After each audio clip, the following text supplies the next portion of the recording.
Good morning, Jackson County. This morning, we're fortunate to welcome to Tiger Talk Bridgeport Middle School alum Kendall Mashburn, and he's got a student with him this morning from the HVAC program, Braxton Thompson from Scottsboro, and then we got Mr. Davidson, director down there at Epcot. So, good morning, guys. How are y'all doing today?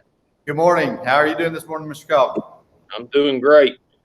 Hey, we've got a lot of things set up this morning. Hopefully this is going to be something that is a little bit unique because we got several stations set up for you. We got some fire, it looks like, about to strike up. Got a little electricity back here. So this is going to be pretty interactive, and it's the first time we've had a student. So a little bit of student interaction with you to see their perspective. But before we get started in this, I want to make one quick just follow-up announcement because I know a lot of our career tech students are watching this and a lot of our ninth graders. Right. Just a reminder that those emails have been sent out to everyone, including Scottsboro City, that we are needing those Epcot student applications submitted as soon as possible. There is a video component that's built into that. They're doing a really good job of going around and explaining the process. We talked about this last week of how that's so important going forward with all this digital world that we live in. But if you have any questions, if you are a student, please ask your teacher, your principal, your counselor, the career coaches, Miss Wooten, Miss Clark. They've been out in the schools a lot lately. They were at North Jackson yesterday, Miss Clark Wooten was. So please make sure we get those completed as soon as possible. The other thing that's really cool about this, and it is really neat because Mr. Mashburn is an alumni of Bridgeport Middle. But when we celebrated each one of our high schools this at the beginning of the year, on the football Fridays, Epcot represents every school we've got in the county, and one school that sometimes is maybe overlooked in that is the city of Scottsboro. Those students come here as well. So Braxton is a Wildcat, so he's going to give you the perspective of Scottsboro students.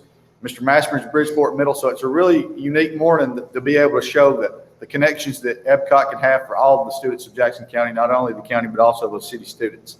So that's exciting for me. And I'm about to turn over to Mr. Mashburn and Mr. Thompson, and I'm going to be the cameraman. And we've got, like I said, several stations set up. So can you hear us? Are we echoing too much? Or are we good there, Mr. Cobb? No, you sound good to me. All right. And if you can just filter the questions through, we will rely on you to give us the questions. Yeah, go ahead, guys. And anytime your students have a question, we will, if you'll just type that in the chat box like we've been doing, we'll try to get those relayed. Before they get started, a little bit of information. I know that Mr. Davidson had sent me.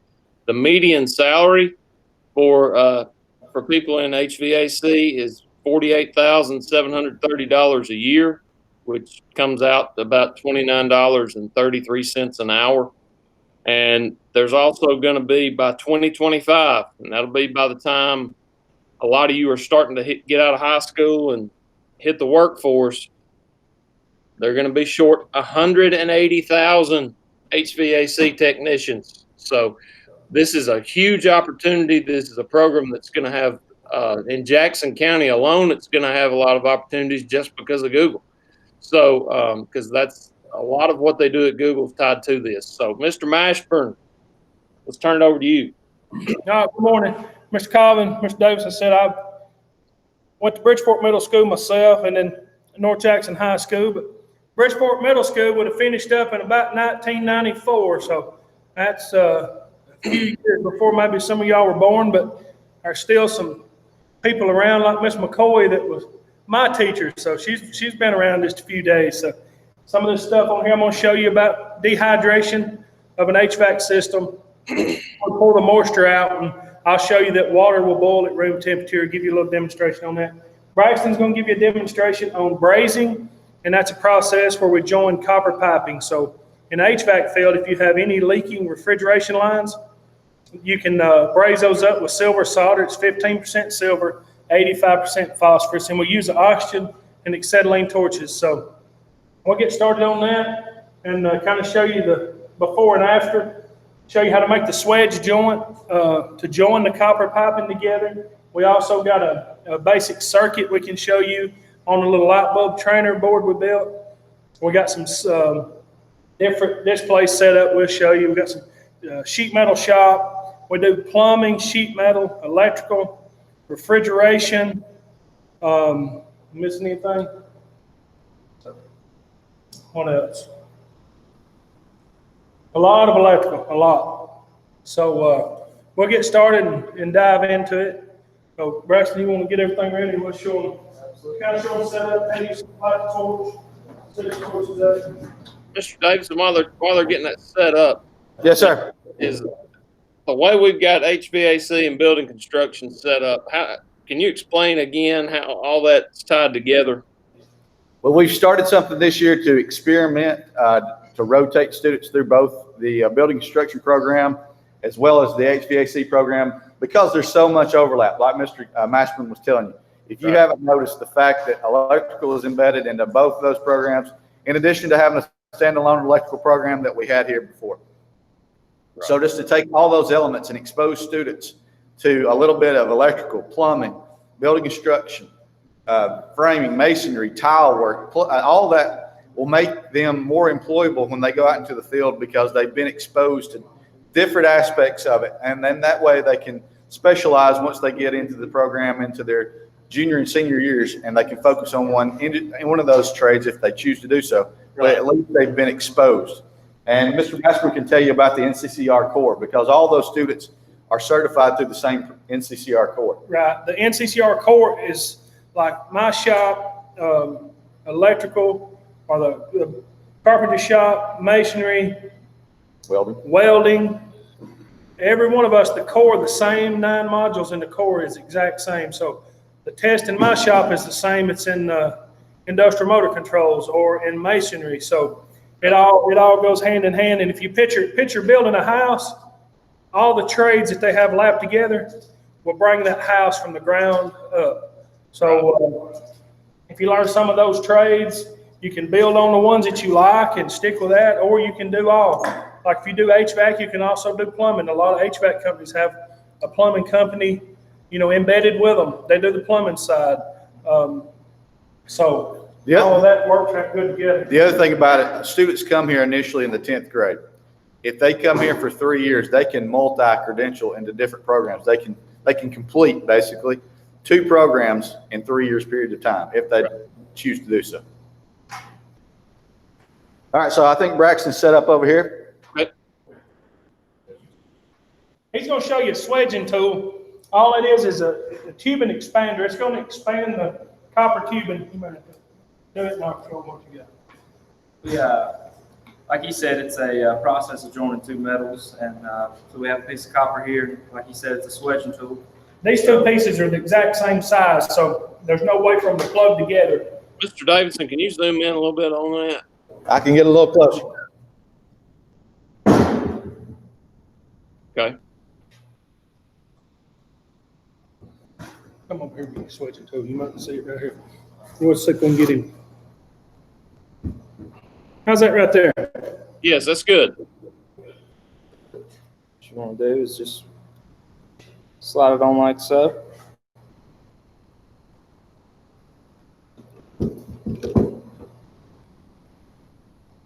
Now it opens it up just so that you can braze it all together.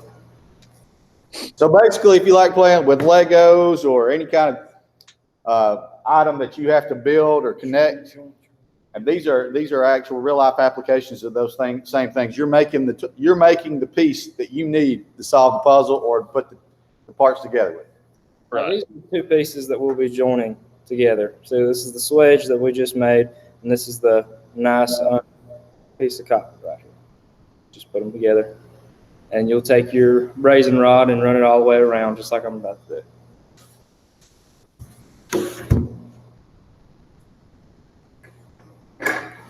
He'll show you in just a second what it looks like after he brazes it together and cools it off. All right, he's about to strike up some fire, so I've got a question to all the students watching. Who is paying attention and can tell us in the comments box what gases he's about to ignite in order to braze these 2 pieces of copper together? Ooh, anybody?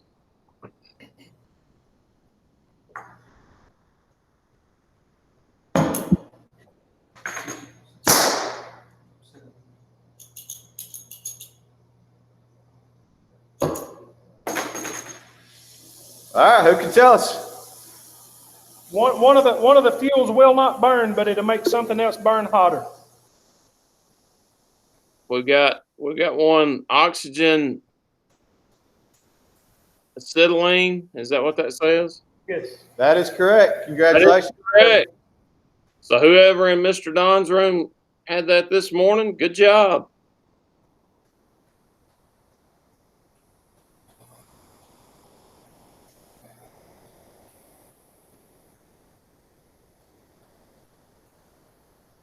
When that temperature is right, this back of this flame will turn green. It just changed.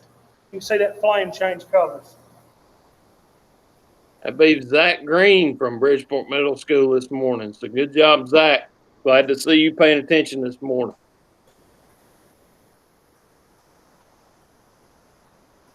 Now, those are the same chemicals and the same process that would be used in the welding shop. So again, a lot of crossover between this. And a lot of our ag programs out there at the high schools, they do a bit of welding in each one of those programs in the 7th, 8th, and all the way through high school as well.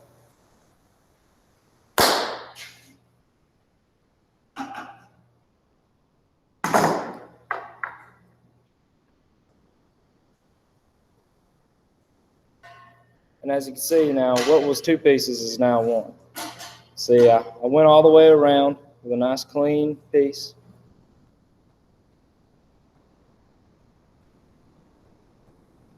So imagine he's trying to make a repair. He's got 1 leak. He's basically repaired that, and he's probably in and out of a job within 30 minutes to an hour, and he's going to make $30 an hour while he's there, and then he's got a service call. So pretty simple process, but something that everybody's going to want. When your heating and air goes out or your refrigerator goes out, what's the first thing you're going to do, Mr. Colvin? You're going to call them. You're going to call somebody. And then, and it's not and you're going to write a pretty big check. You're going to wait a while now, so we're short of service techs. Right. We got a question that just came in. How do you know that connection will not leak when after you've repaired it? After it's repaired, what you will do, you will test it with nitrogen, pressurized nitrogen, and you can use soap bubbles. They got a product called Big Blue that you put on there, and it'll bubble up if you have a leak. You check a flat tire or something like that. Right. Actually, if you're brazing on an HVAC system, you would flow a light flow of nitrogen through it the entire time you're brazing to keep from building soot up on the inside of the pipe. So, but on these demonstrations right here, we didn't flow any nitrogen through it. He's just making just a simple braze joint. Sure. A lot of that would be a water line. That could have been a water line to your refrigerator where your ice cubes are being made, so you want to make sure that it's safe. And if you notice, he was using the proper safety precaution. He had his safety goggles on, so there's certain PPE that he's going to be wearing while he's doing all these service programs. And right now with COVID, if he goes into a home or they're going into the home, they're making sure that they're protecting themselves before they go into a service call because, again, they are direct contact with folks. But these guys are going to go anywhere from an inside residential home to a hospital to a place like Google. And the thing about it is where we live, our seasons are pretty extreme. We have some pretty cold winters, and we also have a lot of humidity in the summertime. These are on high demand because you never want your heat or air to go out. And in the atmosphere that we live, the industry that is around here, especially like with Google, the main thing that is the part of their plan is to keep the humidity out and to keep it climate controlled. So these guys are going to be very vital from anything from a hospital to a school building to a Google facility, and not to mention your home. Good morning, Dr. Dresser. It's good to see you on this morning. This is They'll tell you about this right quick. This is the tanks for the torches we was using. The short one's acetylene, which is the fuel, and the tall one is the oxygen, which makes the fuel burn hotter and cleaner. So if we just try to light just the oxygen, it won't ignite. So we have to use the fuel, and then we add the oxygen and get our flame to where he wanted it for his brazing process. But this is just what the torches looks like with the regulators that reduce the pressure. Red is your acetylene, green is your oxygen on these. This is something you do quite a bit in HVAC. Most of your service repairs, all the leaks and stuff, this is the only way to repair those. So that's a good process to learn. And in your houses, most of your houses has heat pumps. This is a simulator that we have received this year. We'll fire that up. I'll try to cut my phone light on where you can see it. But you can see the refrigerant change states. I'm gonna swap this and you'll see. You can see it on camera or not. Can you see the liquid going through there, the humidity? I cannot. Let's see if you can see. Maybe see I don't know that our cameras are good enough. The thing about this is about an $8,500 simulator that can be brought out to the schools that we can take and set up in a gym or in the lunchroom and let your kids see exactly how an air conditioner works. I feel cool air coming out of it. Yeah, it's in air conditioning now, and if we swap it to heat, then this is the indoor coil, this is inside the home, and this is outside. So we can swap the floor refrigerator to bring cool air, warm air to the inside the house. But as he's saying, this can be brought to a school, and what we're hoping to do is come to the school, and maybe if you have just say 20 students interested in HVAC or refrigeration, I've got IT department give me some fans like it was on a computer. Mm-hmm. You take a plastic jug and you cut it out and you mount the fan, put ice, and make your own air conditioner. We can run it off of our drill batteries or something, any 12-volt batteries. So we're hoping someday when everything clears up that we can get out to the schools and shoot some of that. So if you've got a science class that's talking about condensation or precipitation or the process, and they want to see that in real life, we can invite Mr. Mashburn to come to your science class and set that unit up and demonstrate exactly what's going on there. Also in refrigeration, one of the key elements that can destroy a refrigeration system is moisture. So once we just say we install a system in your house and we got the copper lines and you have a leak and it gets water or ozone, it would be called, but any kind of atmospheric air in it, it has to be pulled out. And this is a vacuum pump, and this is a beaker of water. And the way this machine works is water will boil at room temperature in a vacuum. So we're just going to pull this up and just show you. This is just our vacuum pump. This is just a beaker of water. I can hold it.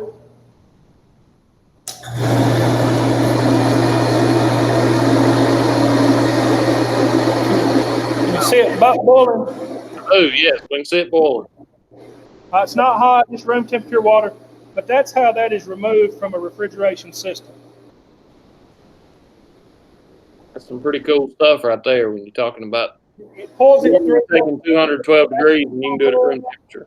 It pulls it through an oil, and you can see that oil taking on the moisture to separate.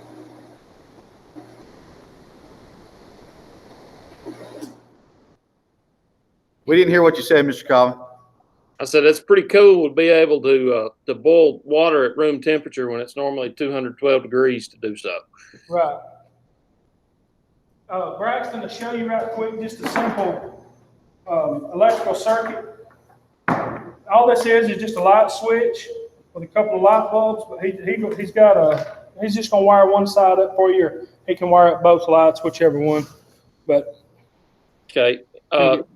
Teachers, while he's doing that, anybody have any more questions from their students for Mr. Mashburn, Mr. Davidson, or Braxton? Let's get Braxton a question. I think students might have some questions that he can answer from a student perspective.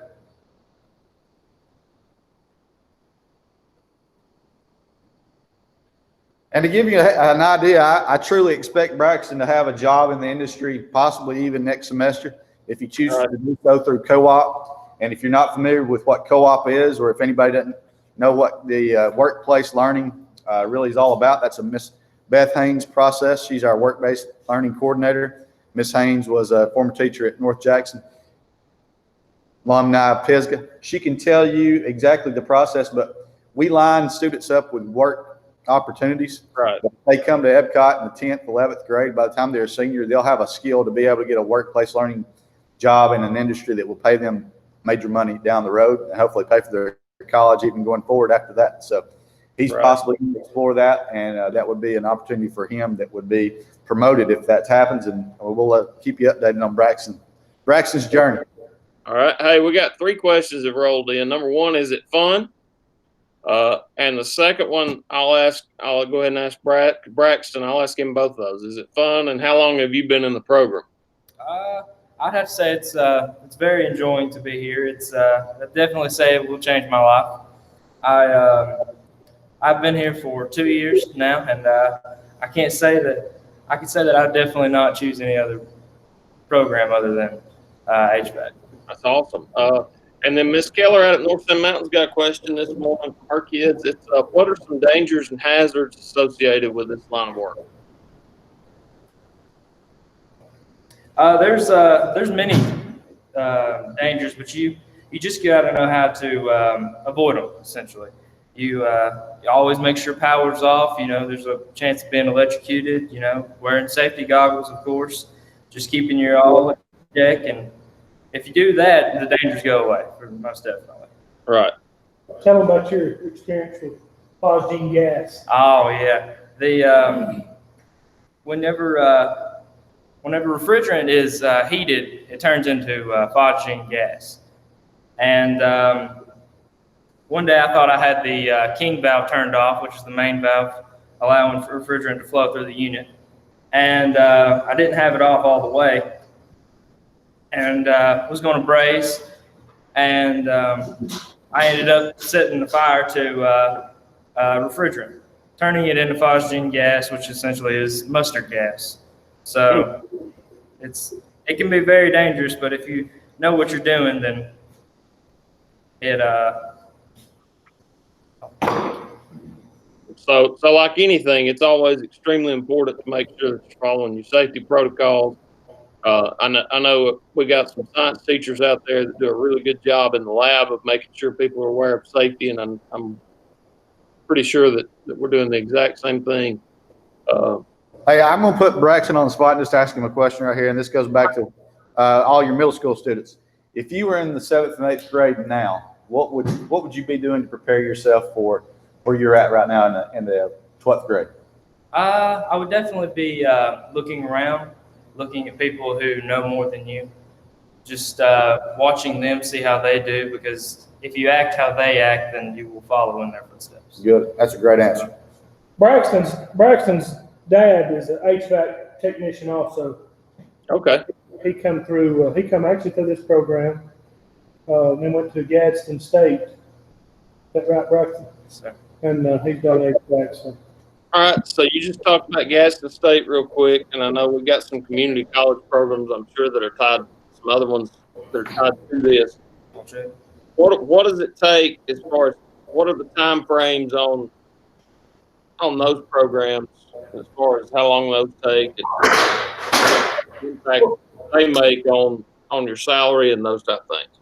Whenever I went to school for HVAC, I went to Chattanooga State, and it was a 1 year program, but I went 5 nights a week from 4 to 10 Monday through Friday. So with doing a year like that with that many hours, I was able to complete it in 1 year, but I didn't have a degree in HVAC. So the short-term certificate, which you can leave this program where you're EPA licensed and go straight to work for Southern Heating and Air, Central, Google, any of those places without having to go to college. Okay. But if you go to college and get your associate's degree in HVAC, I went to Northeast and got mine whenever they started that HVAC program out there. It'll give you a whole lot higher step on the ladder to get in that position if you have that degree. But it's not required, but Right. It'll definitely help your salary and your knowledge of your theory of it also. A lot of it you're going to learn on the job, but if you can learn the theory and how it works, like Braxton, he had to come in and learn how to use a multimeter where he reads ohms and volts, AC and DC and all that stuff. If you can read that meter, you can almost fix anything in your house. Clothes dryer, refrigerator, stove, light switches, fans, you name it. But it all comes back down to that one basic thing. And students, teachers teach you how to read a tape measure, maybe in your ag class or something. Pay attention. you're going to be using tape measures on any trade that you have. So pay My attention. practices are important, guys.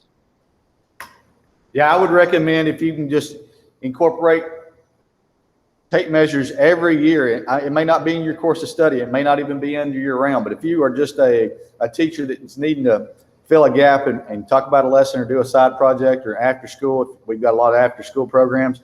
Tape measure is one of those skills that will benefit you in so many ways that you will never, you'll never waste your time refining those skills. Absolutely. Sheet metal. Yeah, one other thing we're going to show you. Did everybody see the circuit work? His light came on. I don't know if everybody was able to see that. That's just a regular light bulb like you would have in your house and a regular light switch. Braxton wired it up. There's different ways you can wire it up to make it do different things. You can flip one light on, one light off of the switch, three-way switches, Dimmers, all that stuff can be wired up. You can practice on this board like this. We got one more question that's come in, and it's asking, you know, I know, kind of putting you on the spot a little bit. It says, which college has the better program for HVAC? So,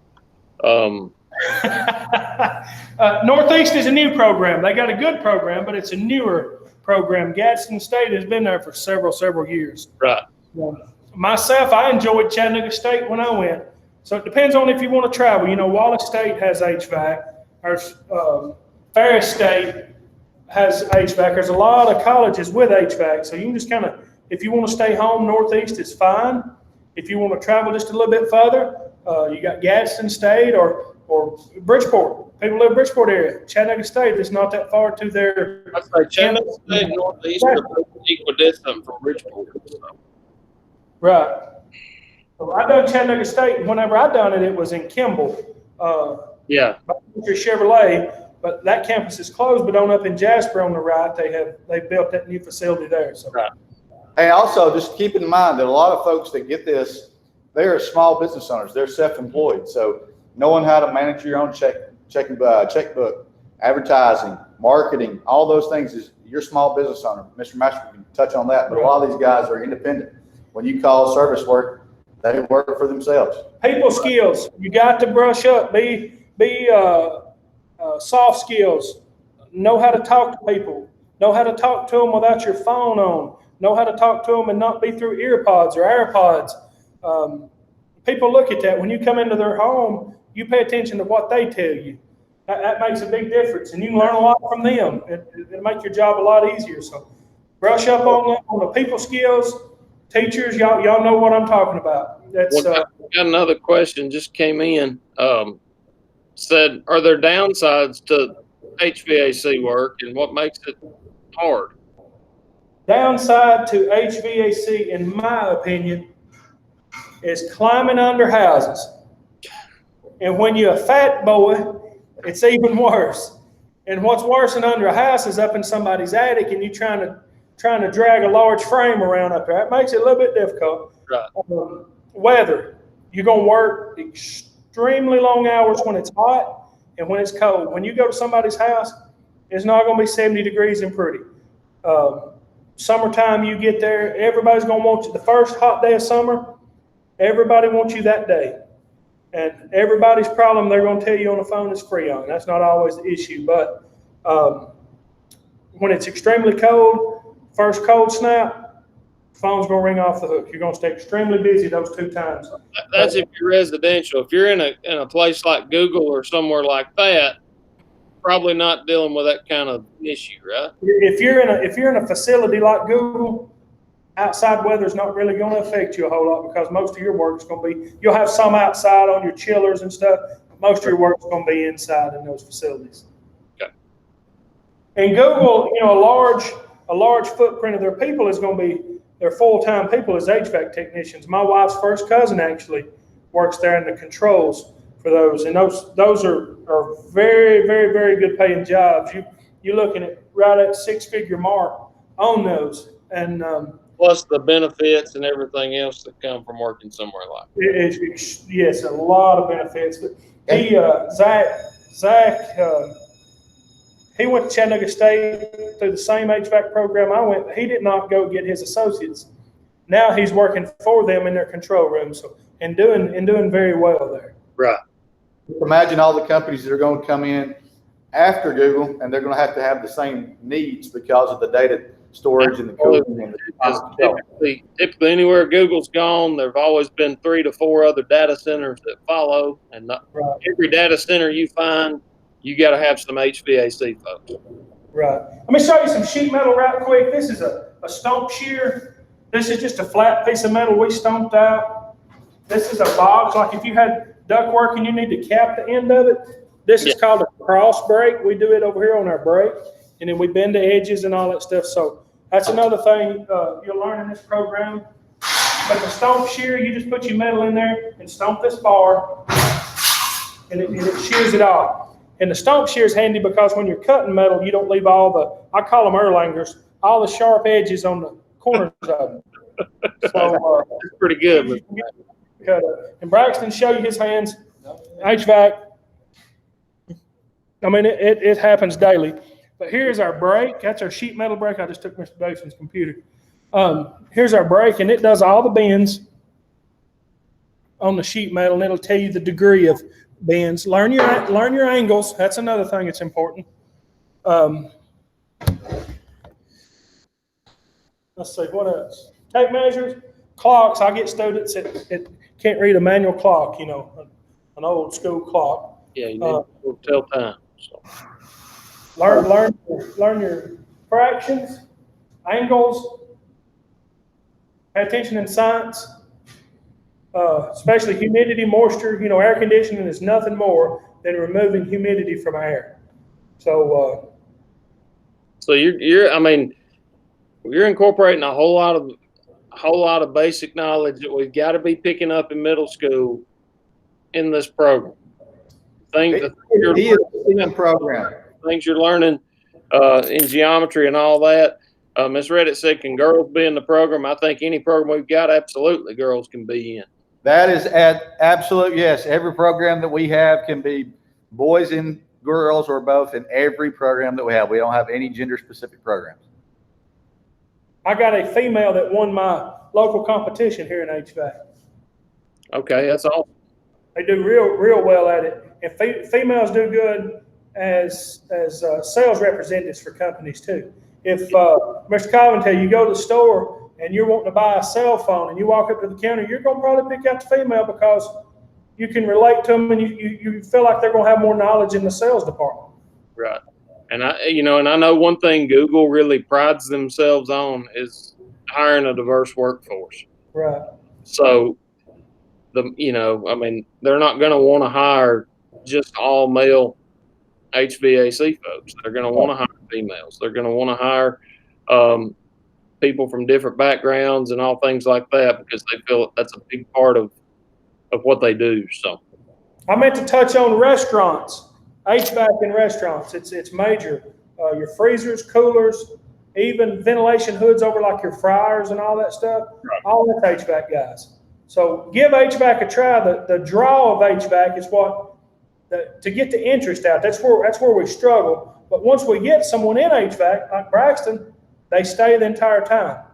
And then they'll tell their friends. It's almost word of mouth from the other students. Right. Because students don't never, you know what I mean? They're not interested in climbing under the house and look and see how their air is ducted and all this stuff. But it's a very good trade, and don't rule it out till you check it. And like we touched on, it don't have to be climbing under the house. If you don't want to climb under the house, you can go get a job in places and not have to. You can still apply that knowledge and not have to get dirty, so to speak. Parts. Whenever I go to a parts supply house, that guy behind that counter, he's not climbing under houses. He's making a good living, and he's doing it off of his HVAC knowledge. Absolutely. So, all right. Well, guys, we're about at 8:20, so it's been a fantastic morning. We have Mr. Mashburn. Braxton, it's good to see you. Mr. Davidson, thank you as always. Been some very good stuff this morning. So, yes, sir. We've got one more before the Christmas holidays. We'll be with Mr. Mize next week in the electrical shop. Hopefully, we'll have some student demonstrations. They've been working on student projects, and some of those are coming due or finishing up soon. So maybe we'll have some students next week as well. That sounds good. Well, thank y'all very much again. Everybody have a fantastic day, and Tiger up. Tiger up.